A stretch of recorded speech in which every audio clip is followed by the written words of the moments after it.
Joining us now, Noticiera NMS Univision reporter Lydia Terrazas. Lydia, I've been following your coverage. I love that you jump to Instagram if you're not on the air, just to keep everybody on top of what is exactly happening inside one internment camp, or they call it detention center, immigration detention center. This one's in Dilley, Texas, and a lot of the conditions inside are being described as more disturbing than ever, including water that they say tasted, quote, rotten and smelled like a drain and sometimes tasted like seawater, resulting in a lot of medical side effects, diarrhea, vomiting. What else did you hear? And by the way, I understand you're hearing directly from children.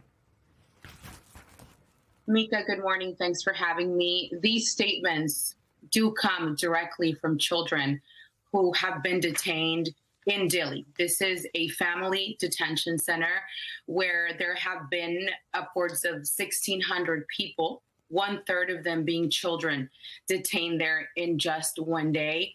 And one of the main complaints that we hear from families, including children, from lawyers, and also from political leaders about this detention center is water quality, water that is making them sick. This is water that is also, guards are telling mothers that they need to make their baby's formula with this water that has been under scrutiny for months at this point.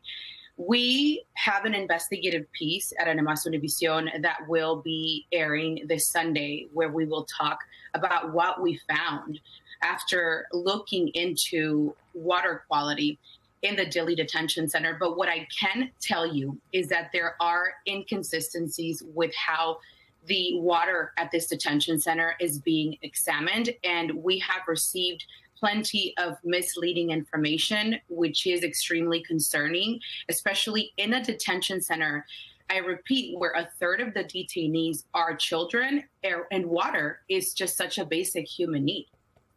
So you've also, in your reporting, been talking to family members, families in distress, families broken apart, families on hold as people being held for many months. What are some of the cases that really stand out to you? And when people ask for help, like, for example, if a woman needs to breastfeed her infant, what are they up against trying to get inside Dilley and trying to help the people that are in severe stress and medical danger? We also found that there seems to be a lack of medical attention in this detention center. And it's something that, Congress members have talked about in the last few months. In terms of the children, there are these cases that you previously were talking about, the type of people that are being detained in these facilities, right? And for example, we cover these two very mainstream cases. One of them is David Anel, a 9-year-old boy who he just wanted to be released so he could go to the spelling bee. We're talking about a child who has been living in the United States for almost 3 years. He has a life established here. And like so many families in Dilley, him and his parents were detained during a routine immigration check-in for their immigration case. Then we also see these brothers. They are musicians. They're mariachis.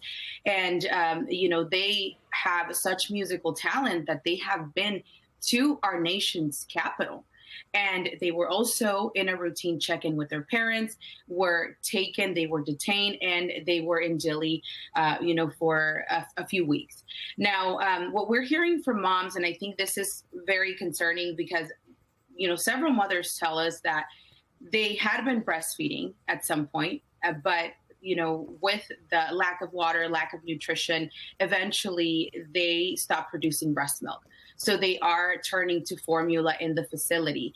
And we understand for babies, for infants, water is very important. Clean water is very important. So they are being told by staff in the facility, this facility is handled by the private company CoreCivic, that they need to buy the water if they don't want to use the water from the facility.